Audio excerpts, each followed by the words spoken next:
This is Zach Coburn from the Personal Trainers Business Incubator. What I want to talk today about is actually getting my first Rolex. I'm 26 years old, just bought my very first Rolex. This is one of many. Something I did not expect to get so into, but when I got introduced to the world, I just became absolutely obsessed. This video is going to be pretty much my introduction to the watch world, and then also the story about how I got this first piece. This first piece is a Datejust 41mm two-tone with a yellow gold fluted bezel with the Wimbledon dial. The reference number is 126333. I got this watch specifically because I wanted to buy a watch a couple months ago. I recently just decided that I was going to redo my whole identity, kind of redo my whole look. And I started getting tattoos. I started changing my clothes. I was really changing my style. And I started buying some nice pieces of jewelry. I had bought this chain from Jackson. I wear this every single day. I had brought some bracelets from Jackson as well, a couple rings too. There was something that I just wanted a piece that was a little bit more of a statement piece, something that was a little bit bold. And I originally started looking at Cartier bracelets because before having success in the business, I was always very frugal and I wasn't very materialistic. And the reason why is because I never had the opportunity to be materialistic. I never had the option, I never had the opportunity. And so my mind just never even went there. I never even got to explore like, what might I like if I had the money to buy these kinds of things, like designer clothes and all this kind of stuff. I got introduced to Cartier and I was like, okay, I'm looking at Cartier. It's cool. It's a cool idea to have a solid gold piece. It's a statement piece. It says a lot about you. People who are familiar with Cartier know when you see a Cartier bracelet, it's like, okay, I understand the significance behind that, but I just couldn't bring myself to justify the piece. I think it was going for $7,000 and I'm like, these things, they lose value as soon as you put them on. It's very much like a car where as soon as you drive it off the lot, it's going to depreciate in value. And I just couldn't justify bringing myself to spend that kind of money. I was still looking, I was still interested. I liked the idea of having precious metals. And I went back home to visit my friends and one of my friends had a Rolex on. And I was like, man, that's a really, really nice watch. Telling me about the watch, telling me about the brand. And one of my other friends jumps in too. He was wearing a two-door and he was also talking about how he wanted a Rolex really bad. He was telling me about his experience going into the Rolex store. It kind of just got my mind turning. I was like, okay, this is really interesting. I'm very, very curious as to like what this whole world is. Came home, started YouTubing the brand Rolex, the ADs. I just absolutely became obsessed. I love the fact that it's a piece of jewelry that you can wear that also has historical significance and it also appreciates in value. And I think that's what got me to really justify the idea of buying my first timepieces. Like not just is it a statement piece, but it also appreciates in value. And so that's when I decided, okay, I'm gonna get a Rolex. Then it became the journey of like, okay, what Rolex do I want? I was looking at the different models. I was on Chrono 24, just scrolling. I would literally spend hours scrolling, looking at the different pieces. Until I finally found this piece, which spoke to me. The reason why this spoke to me was because it was a good entry-level watch. My favorite piece, holy grail piece, is actually a yellow Day-Date, presidential Day-Date 40. However, because I'm so new into the world, I don't feel like I've earned that watch. Like even though I can pay for it, I don't feel like I earned that spot in the watch world. And so I wanted a piece and work my way up. And this is the one that spoke to me because I'm a big gold guy. And so I wanted to have some gold in there, but I also wanted a dial that I can wear pretty much every single day. Now, this watch is not an investment piece for me. I'm not looking to flip this or make some type of appreciation gains off it. I'm looking to wear this every single day, probably get buried with this piece. And so I wanted a piece that I can wear every single day, no matter the occasion, no matter where I'm at, not be afraid of getting it dinged up, but also something that's versatile enough to match my outfits. So that's when I decided on this piece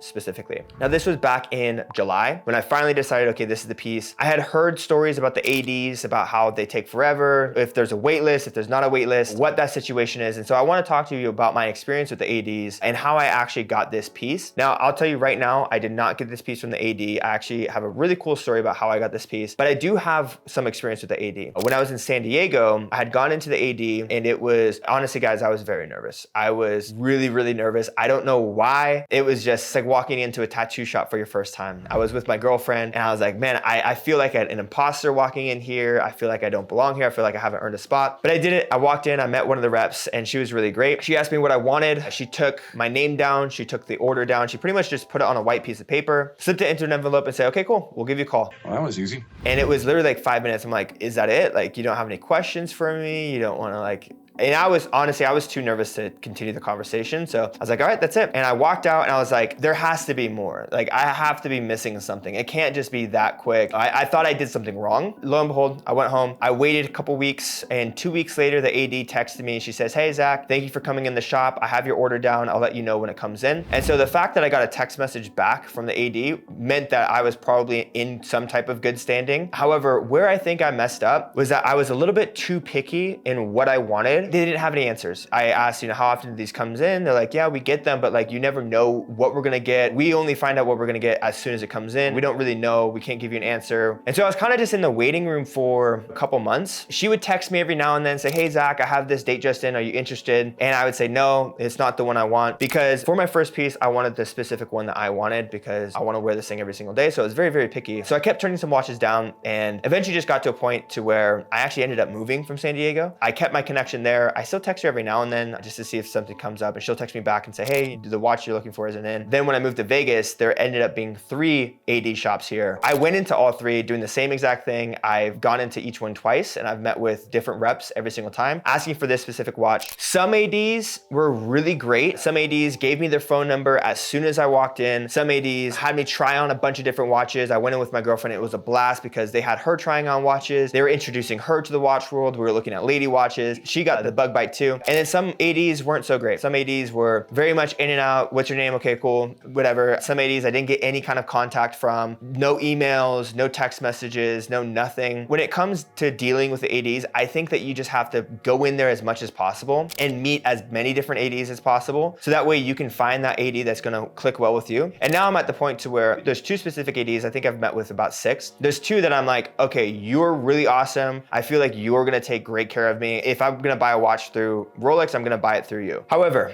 I got impatient. I kept asking the ADs if the watch would be coming in. Now I wasn't pestering them. This would be like once every couple months. And they'd be like, no, it hasn't come in yet, but we have this one, we have this one. And I'm like, no, I don't want those ones. I want this one specifically. So my advice is, if you're gonna buy a watch from the AD, you have to understand that the value of buying it through the AD is to build that relationship. You can't really be picky if you want a watch quickly. I have a friend who's now looking for a watch, and he wants to buy a watch from the AD. And I said, look, if you're gonna go in there and have a very specific model, you're probably gonna wait a long time. And who knows when it's gonna come in. The ADs don't have the answer. However, if you just go in there and you give a generic, say, I kind of looking for something like this, and you're open to receiving whatever they have available, you'll be able to get a watch a lot quicker than if you had a specific model. If I went in there with an open mind and was just willing to pick up any watch I wanted, I probably would have gotten a watch within a month. That's how quick they could have turned it around for me. However, because I wanted this watch specifically, it took a lot longer. My impatient ass, I kept going out with my friends. They would be rocking their Rolexes. I would see Rolexes in the gym. I'd see them at the store. I'd see them at the dinner. And I just, every single time I saw it, I was like a part of me is missing. And so an interesting story about how I came across this piece is right before I was moving to San Diego, I had to turn in my router for the internet. I went into the Cox store, which is the internet provider that we have in San Diego, and I was giving the router back to the guy, and I was talking to the guy. He was a really cool guy, and I look on his wrist, and he's wearing a Submariner. And I'm like, man, that's a nice Rolex, man. How'd you get it? What's the story behind it? Because I find it interesting that every watch has a story. And he's like, oh, I actually trade these on the side. It's my side passion. I have an Instagram page. He's like, if you ever need a watch, let me know. I can get it for you. We don't have any overhead, so we can get it to you relatively cheap, et cetera, et cetera. And he's trying to hustle me. And I was like, you're a really good connection to have. You're a cool guy. I really want to buy this piece from the AD. I'll take your info down and we'll see in the future. Lo and behold, a couple months later, I'm watching his Instagram stories. He's got a bunch of different watches, and I had gone into the AD just on a Saturday afternoon, super bored. I'm like, I'm just gonna walk in there and see what's happening. And I got the same story. Hey, we don't know when this watch is gonna come in. You're just gonna have to be patient, et cetera, et cetera. And I have no problem being patient, but because I was missing that first piece, I was like, you know what? I'm just gonna hit this guy up and see what he can do. I said, hey man, what are the odds you can get one of these pieces, and how quickly can you get them? He said, I can get one by tonight. I'm like, are you sure? And he's like, yeah. Literally within 30 minutes, he had a piece ready to go. It was a 2022 unworn piece. And he's like, hey man, we can get this shipped to you by this weekend. I think it was a Tuesday, and he's like, we can get it to you by Friday. I was like, whoa, slow your horses. Like, part of the reason why I didn't want to buy this on the gray market is because I didn't want to pay the aftermarket price. I wanted to have a good deal. I wanted to build a relationship with the AD, et cetera, et cetera. And he's like, hey, we can get it to you for $1,000 over the retail price. And for me, I'm like, okay, I'm going to be paying sales tax on the retail price anyway. I'll probably be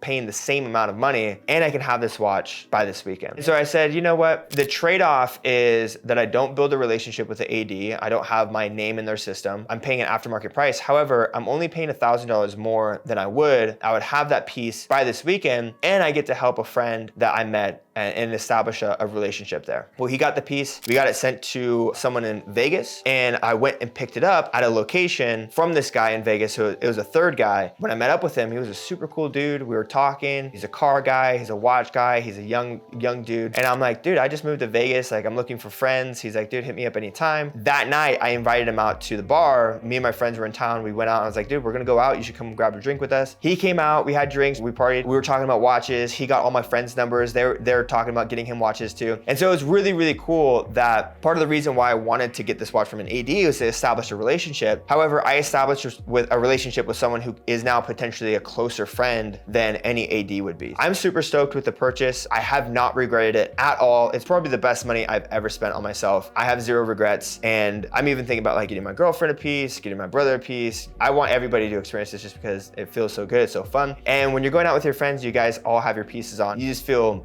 fucking cool. That's the story behind this watch. I am definitely going to continue buying watches. Now, the question is, am I gonna buy them through ADs or gonna buy them through my connection? Now, I don't think I would ever buy a watch off of Chrono24 and pay the super high aftermarket prices, even if the prices are coming down. I personally can't justify it. However, through the connection I have, if I can get myself a good deal on the prices where I'm maybe only 1,000, 2,000 up from the retail price, I might do that just for the convenience of speed and for the established relationship that I have with my friend. However, in the meantime, I'm gonna go into the ADs and put my name on the list for the watches that I do want. And if they come in within the next 6 months, then I'll definitely pick them up. But if they're not in by the time I'm ready for that next purchase at the spot, I'll have my friend up. So those are the options I have. I hope you guys took a lot. If you guys have any questions, I'd be more than happy to answer more questions about my experience with the ADs, also my experience buying this watch. So I'm gonna put this on my wrist, give you guys a couple B-roll shots. This is what it looks like on the wrist. I think it looks really great. I feel like Gollum with the ring, say my precious.